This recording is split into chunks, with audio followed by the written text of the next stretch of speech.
Take charge of your thoughts. Take charge of your life.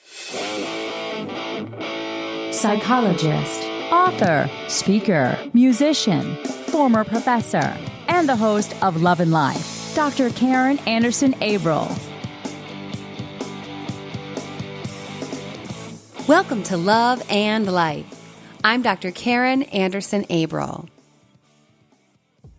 One of the topics that sparks so much conversation on Instagram is the topic of ghosting. And that's one that I've covered extensively, and I continue to cover it from time to time in my feed. And I've also covered it on the podcast because it's a topic that is, frankly, infuriating, and it's happening a lot. Today's topic is related to ghosting, and it's one of the reasons that ghosting gets us so upset. It's because when we get ghosted, we are denied closure. And closure is a pop psych term that has been around for quite a while as this optimal way to end a relationship. The idea being, if I can understand what went wrong, then I can process my grief, I can put this relationship to bed, and then move forward toward new relationship possibilities, unencumbered by the baggage from the past relationship. But if I don't get closure, then I may have all these dynamics and all these questions and everything from the past relationship that never fully got sorted out psychologically and emotionally. Those facets will then trickle into my new relationships.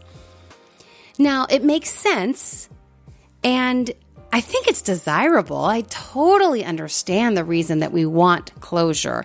And in fact, when I did a little research trying to see, there's a little bit of psych research on closure, but not a great deal. I think there's probably a lot more written about closure in pop psych self-help books than there is in legit academic research. Now, I did find an article in Psychology Today, which is generally a great resource that is very accessible to all of us, but articles are usually grounded in psych research. And the article I found was called Why We Need Closure from Broken Relationships by Mariana Bakarova, PhD. She presents a definition of closure that's consistent with how we've been framing it. She says, according to phenomenological research, closure is knowing the reason a romantic relationship was terminated and no longer feeling emotional attachment or pain, thereby allowing for the establishment of new and healthy relationships. And she goes on to make an argument for why closure is necessary and also how to give someone closure should you be in that circumstance. She mentions that when people suggest that someone has to give themselves closure, that it's really not very helpful because how can you give yourself closure when it necessitates some answers from the other party? And I think this topic essentially falls into the category of, in an ideal world, we would always have a lovely, wrapped up with a pretty bow closure for every relationship. We would understand exactly what went wrong. Our partner would fully understand what went wrong. And we'd come together, have an exit interview. We'd hug it out and we'd be on our way. But that is just not how life works.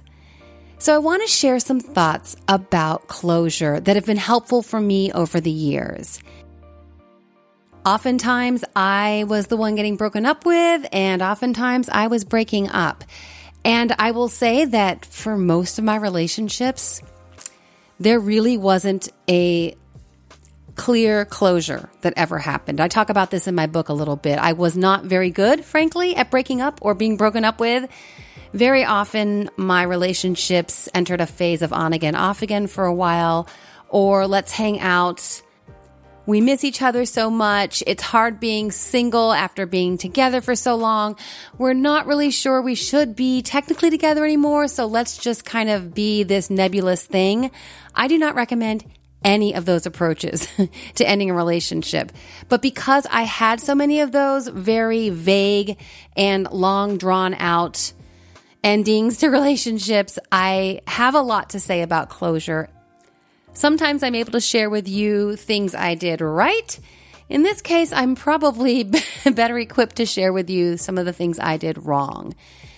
But again, if you want to go into ghosting in depth, check out episode 30, Ghosting Cowardice or Kindness. And if you want to delve further into closure, stick with me. We're getting into it right now.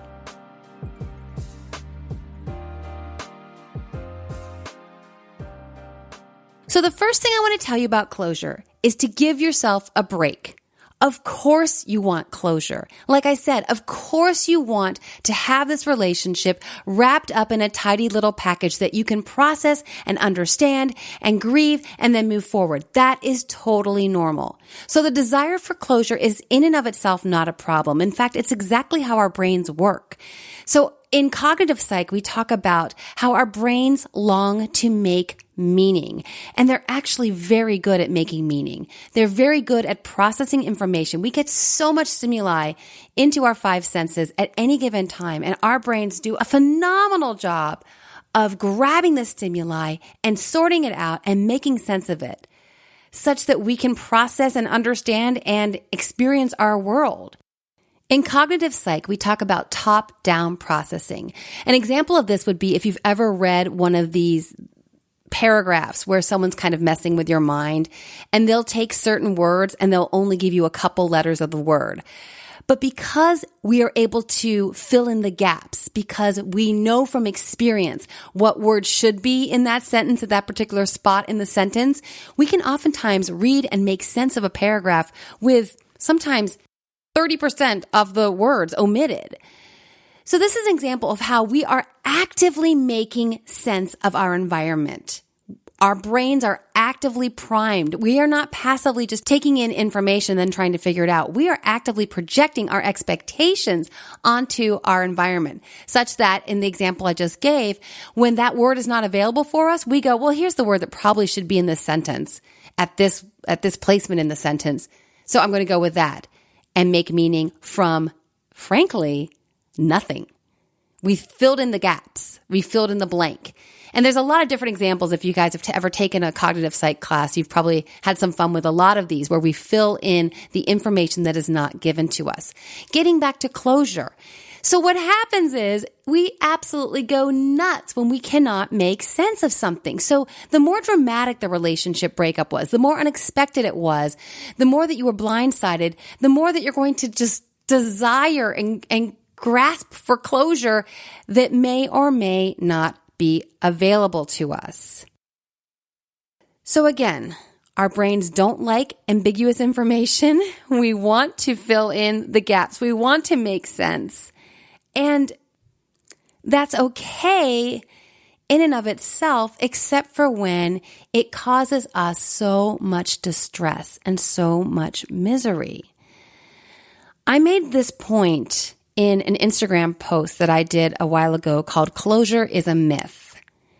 And I shared a time that I desperately wanted closure and I was not getting it. And I want to also share in this podcast episode a time when someone wanted closure from me and I wasn't able to give it to him. And I want to tell you a little bit more about these stories, these circumstances, because I think through me telling and sharing my journey, I think it'll help you make sense of when you should try to get closure, when you might possibly be able to get closure, and when you maybe need to let go of the desire for closure. Let's connect on social. I'm most active on Instagram at Dr. Karen, that's dr.karin. On Twitter, I'm at Dr. Karen Anderson. Live tweet with me when I watch my favorite shows, Will and Grace, my brand new fave, God Friended Me, and of course, all shows Bachelor Nation. Join me on Facebook where I'm stepping up my Facebook Live game. I'm at Dr. Karen Anderson Abruptly. So we'll start with Dylan. We'll start with the time that I got broken up with and I was desperate for some closure. And I'll read you the Instagram post that I did. The quote on the graphic was, "Closure is a myth." And in the caption I said, "I don't know who came up with the idea. It's a pop psych term that's been around for a while. The idea is once we get closure, we can move on. But emotions don't work like that, and people don't work like that. Life doesn't work like that. But because we've been told we need closure, many of us keep waiting for it. Or worse, we ask for it, like I did. When Dylan broke up with me, initially there was radio silence, which, as you know, is hideously painful. We dated for 2 years. To go from talking every day to nothing, it was brutal. And I had questions. This had come out of the blue. We were in love. We had plans. I needed answers, or so I thought. So I called him and posed questions he didn't have answers to, and asked for reasons he couldn't articulate. So much for closure. Here's what I didn't realize. Dylan couldn't have given me closure even if he'd wanted to. He didn't fully understand why he'd broken up with me. And there I was, demanding an explanation. Because the notion of getting closure necessitates that the person has it to give to you. And most people just don't. Dylan didn't mean to hurt me. He felt the need to leave our relationship, so he did. I hadn't done anything wrong. I was a really good girlfriend. He knew that, and he loved me. But part of him couldn't be with me, and that part took over, and he took off. He didn't fully understand why. And of course, since he couldn't give me a rationale, I analyzed our demise and came up with my own interpretation of what was going on in his psyche. But that was a waste of my time too. What did that matter? He left me, and that's absolutely all I needed to know. No closure would change it or take away the pain. Did I think somehow it would have hurt less if he'd been able to explain his decision? Closure is a myth. Don't wait for it, and please don't ask for it. So that was one that a lot of people resonated with. And again, because it ties into ghosting, which is happening so often, especially with dating apps and online, people are feeling that need for an explanation, that need for a rationale, a need for, can you help me understand what went wrong? Did I do something? Was it me? And again, that makes sense because what we're trying to do, again, our brains are trying to solve this problem. Dr. Stephen C. Hayes, who is the creator of ACT, Acceptance and Commitment Therapy, who some of you have heard on my podcast in episode 65, Liberate Your Mind to Address Depression and Anxiety. Dr. Hayes talks about the problem-solving mind, and it's always working. It's the part of you that keeps you up at night when you're trying to sort through a question or a problem or a concern. Our brains are always working to help us solve the problem. So if we're hurt, how can we protect ourselves from being hurt again? But as you can see from my experience with Dylan, sometimes even if someone wants to give us an explanation or wants to give us a rationale, he or she may not have it available to give. I really believe that despite the frustrations of the dating scene, and I hear it every day from you who are following me on Instagram, and we go back and forth, and I do my best to encourage you because I know what a jungle it is out there, and I went through it all. I didn't get married until 42, so you guys know I've been there, felt that. And despite how demoralizing it can be and how it seems that there's so many haters out there, I firmly believe that most people are not out to take us down, to break our hearts, to lead us on and then destroy our dreams and our hopes. I don't believe that most people are predators. I don't. Now, there are predators. Of course there are. But I don't believe in the dating scene that most people actively go around like, who can I hurt today? Who can I get on an app and hurt? Now, some of you might say that's not true because I'm on Tinder and there are a lot of wolves out there and they're just out to get the little lammies, and that absolutely happens. But in general, I think most of us, they have an expression, hurt people, hurt people. I think most people get hurt in a relationship because someone else is just not psychologically or emotionally healthy. And with Dylan, that's what happened.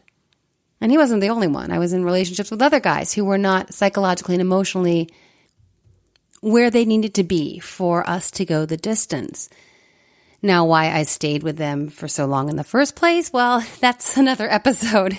But we have to understand that though we desperately want an answer, we want that closure, our ex may not have those answers to give us. So we ask, and there's tears, and there's confusion on both sides, and this desire for closure really got us nowhere. And that's what happened to me with Dylan.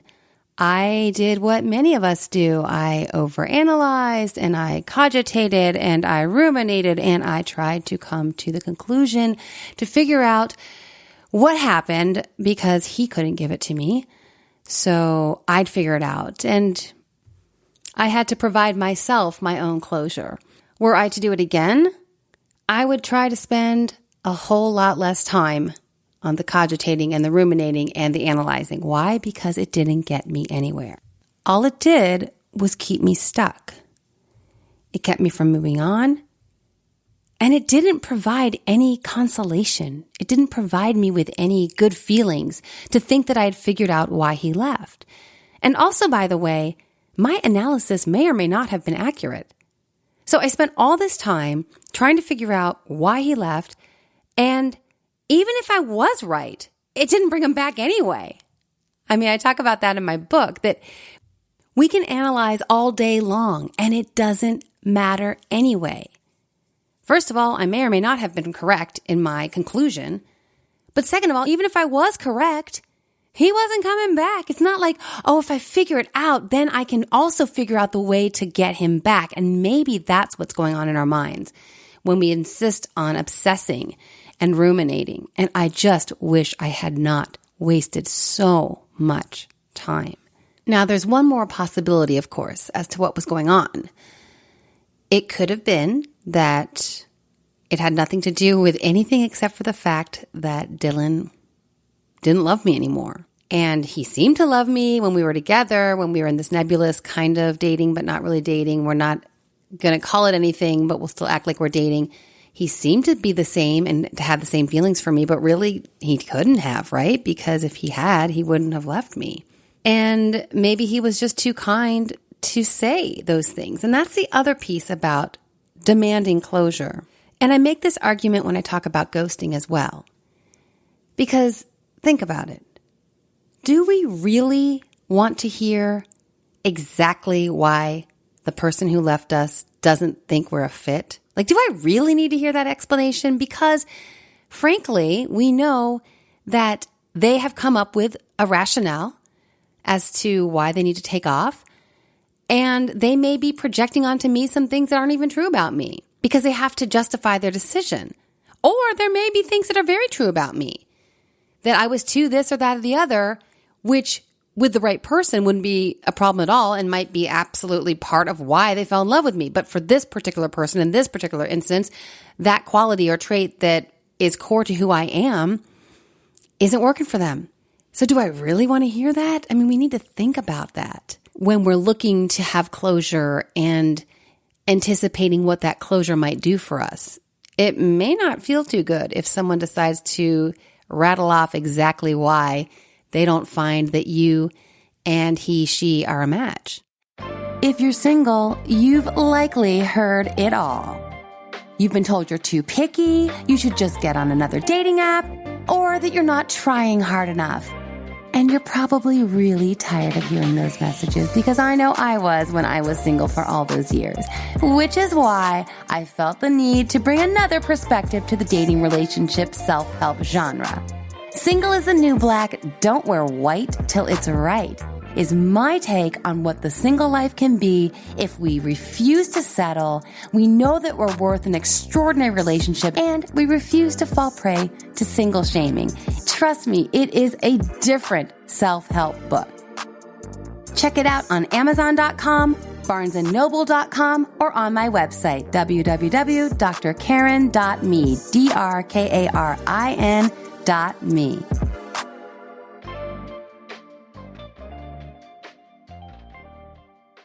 Which brings me to a second example of closure from my dating history. And this goes into when I called off my wedding.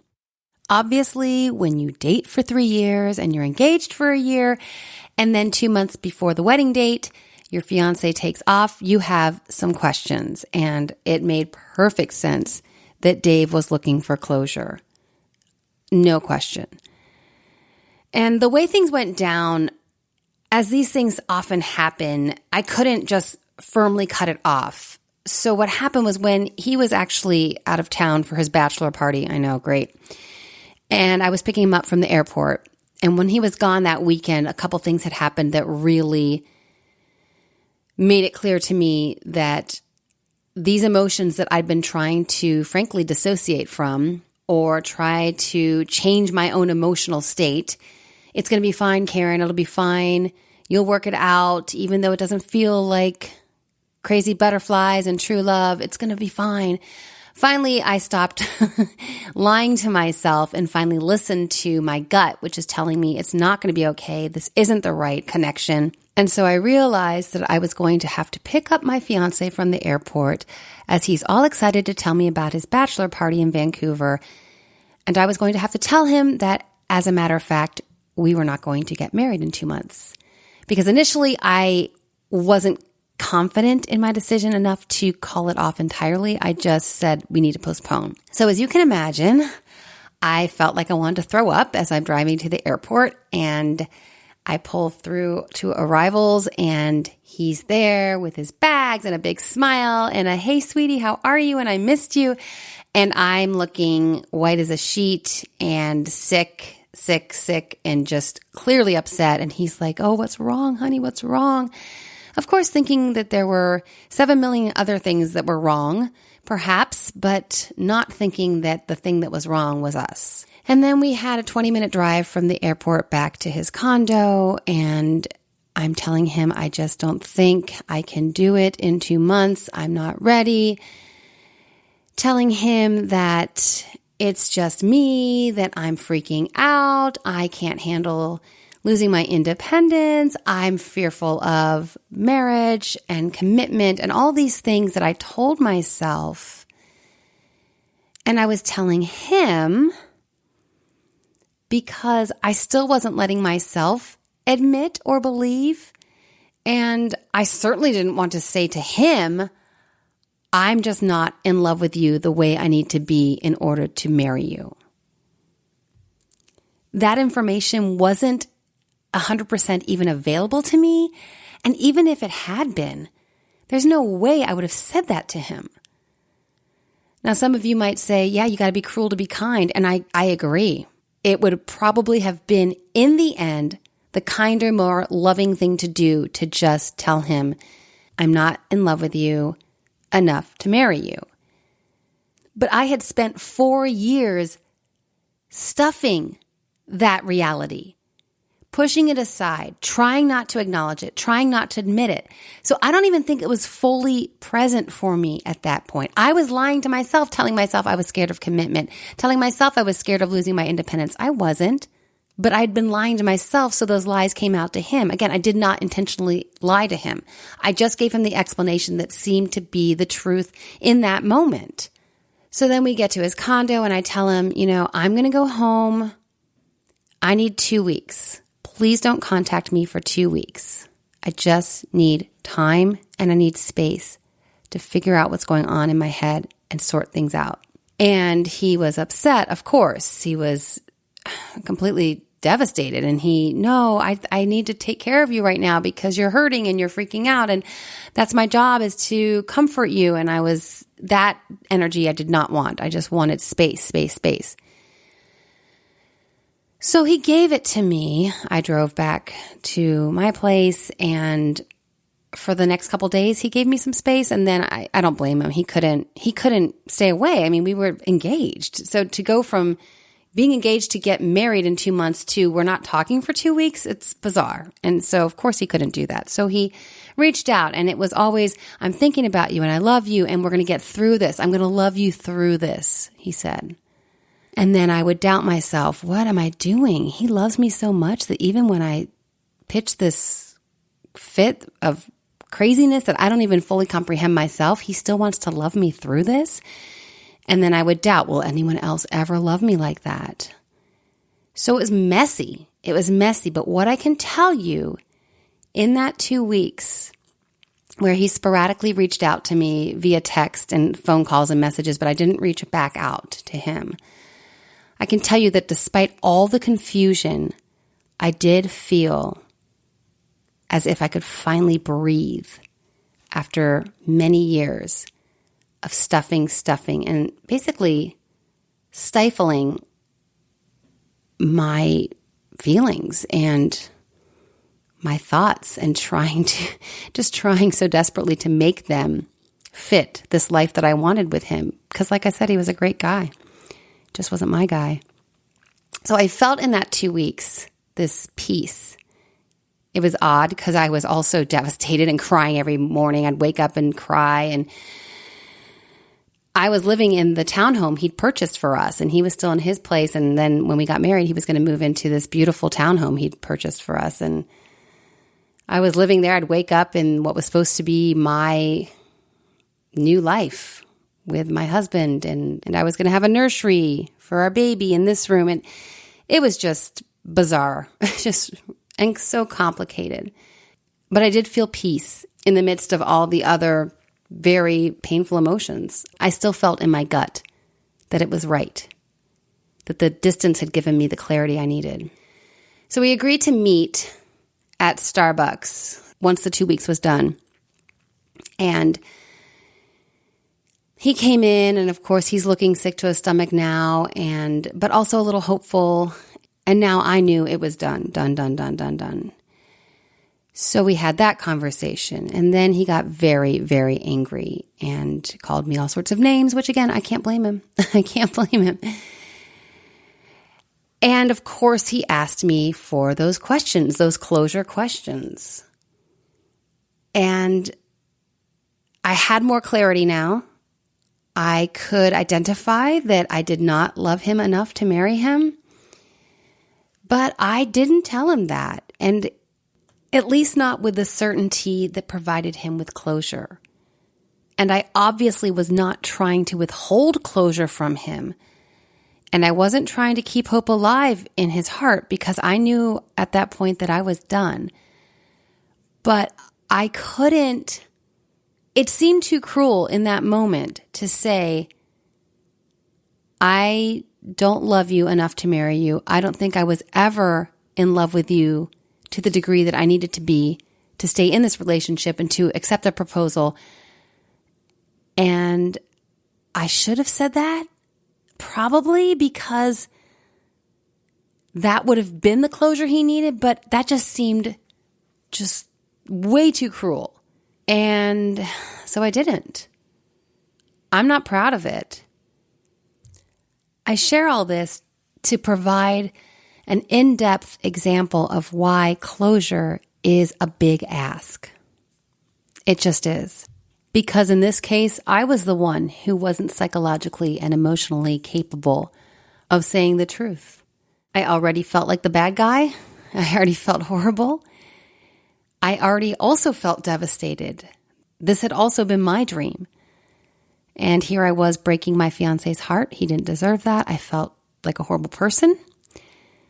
And I didn't want to feel more horrible by saying things at that Starbucks. And because I've been on both sides of it, I see that really, in most cases, there aren't any bad guys. There are just people doing the best they can and then realizing they're no longer a match and trying to exit with the least amount of shrapnel possible And for some, it means exiting without a closure conversation. Or if they have a closure conversation, it may be one that is less than satisfying. If you drink black coffee or hot tea, I know you've burned your tongue hundreds of times, or you've had to wait 20 minutes for your coffee to cool down, which by that time, your donut or muffin is long gone and you've missed the joy of pairing that sweet breakfast item with your bitter black coffee. If it sounds like I'm speaking from personal experience, I am. But I've got good news for us. Drink Perfection takes beverages from scalding hot to the perfect temperature where you can actually appreciate the flavor notes, by the way, in just 20 seconds without watering them down. Learn more at drinkperfection.com. And be sure to check out the Perfector's other application, taking red wine from room temp to wine cellar temperature, again in just 20 seconds. Find out more at drinkperfection.com. And I want to leave you with one more perspective on closure that I just saw today on the gram, and it's from an account called Badass Broad. She posted a quote that goes like this: "Expecting closure from another person is asking for their permission to move on. That's not how healing works." And the quote is from Alpha, A-L-F-A. And I want to elaborate just a bit on my take on this quote, because I talk about this a lot when it comes to dating and relationships and even in marriage. When we have expectations, when we put our happiness in the hands of someone else, we lose our power. And I talk about power a lot, but I don't really think I'm especially power hungry or a control freak. But I recognize that power is a huge aspect of every relationship, from friendships to family relationships to romantic relationships, and like I said, in marriage as well. And so this idea of giving away our power by asking for closure, I thought it was an interesting take on it. Alpha is basically saying here that in expecting closure, asking for it, wanting it so desperately, we are giving away our power. And we've already been hurt, right? I mean, if you're the one asking for closure, you're usually the one who got kicked to the curb. So you're already devastated. You already feel rejected. And now you're giving away more power by asking for closure and asking for their permission to move on, as he puts it. And as I've shared, I think ultimately when we ask for closure, we're asking for something that is essentially unavailable. It's unavailable to us, and it may often be unavailable to our ex. So here's the jagged little pill, to quote Alanis now. Sometimes we don't get the closure. Sometimes we don't get that explanation. A friend put it this way to me one time when I was obsessing about another guy from college. She said, "Karen, sometimes we just don't get that hook to hang our hat on." Meaning we just don't get that, okay, I get it now. That's why it didn't work out. I can move on. And I had several like that really I never got that hook to hang my hat on. I never got that closure. And because I was me and in my head all the time, I wasted a lot of time ruminating and obsessing and analyzing to no avail. Now, the silver lining to all that is that when you do meet your person, you will have that hook. You will then have probably a lot of hooks to hang a lot of hats on. All those unanswered questions or those, why didn't that work out? We were really darn close and dang it, we just couldn't make it go the distance. Those all get answered in one person. And you go, oh. But for someone like me who started dating at 15 and didn't get married until I was 42, that was a lot of years of not having that satisfying closure, not having those hooks to hang my hat on in many relationships. So to put some closure to this episode and some closure to the topic of closure, I highly recommend You learn to do the very hard thing of recognizing and trying to be okay with the fact that we will not get all our answers wrapped up in tidy little packages. That's not how life works. And we have to be okay with that, because the alternative, the other choice, is to beat our heads against a wall. Why? Shake your fist at the sky. Why? And that's a choice to live in angst and to live in pain that I don't recommend.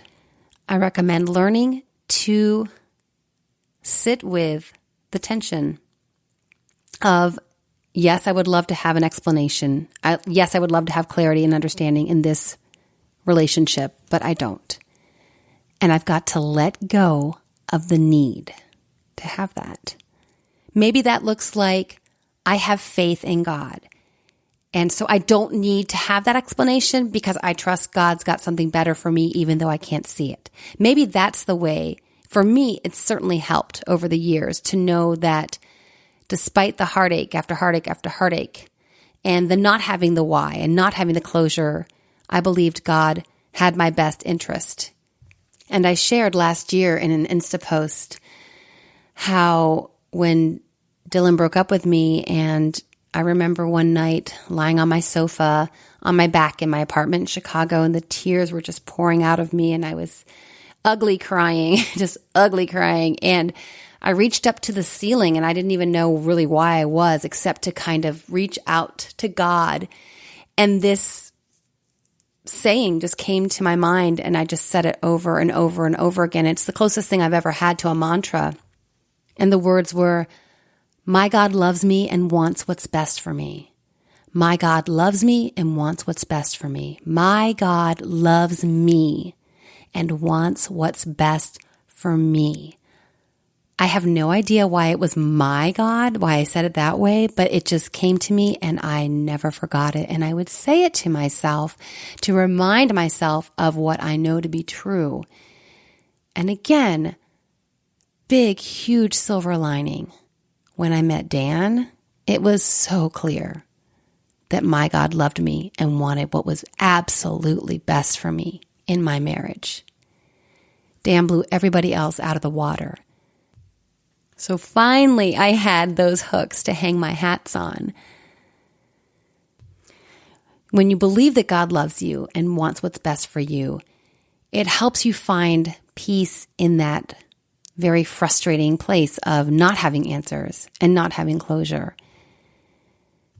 Because whether it's dating, relationships, family, career, there are going to be areas of our lives that are never going to fully make sense. So really, this closure stuff is something we all face to some degree at some point. And if we can let it go.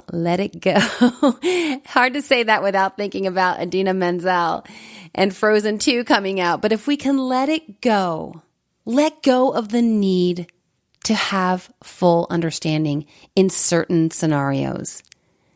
Let it go. Have faith. Find your peace even in the midst of pain, and take back your power, because we can't control a whole lot in this life, but we can control our thoughts. And sometimes that means a simple exchange. Simple, not easy. When you catch yourself thinking, why? I don't get it. Why? Just replace that thought with a, yep, I don't get it. I don't, but I don't need to get it. I can just move on. I don't need to have that closure. It's a decision you make. It's a choice you make cognitively, and you can do it. The Love and Life hack for this week is, do I really need closure? And if I feel I do, maybe the task at hand is not to go seek out closure, but to work on my own need for having it in the first place. Take charge of your thoughts. Take charge of your life. Thanks for joining me today, and a special thank you to all of you who subscribe to Love and Life.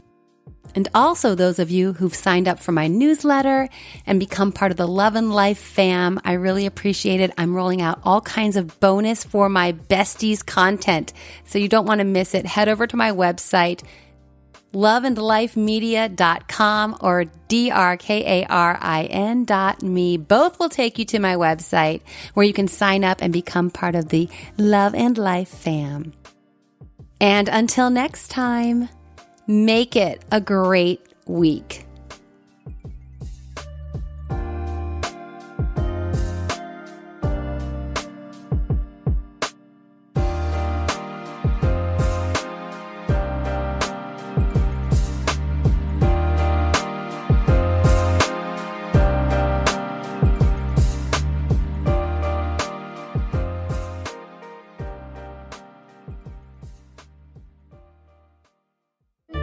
Love and Life is produced by Tim May and host and executive producer Dr. Karen Anderson Abel.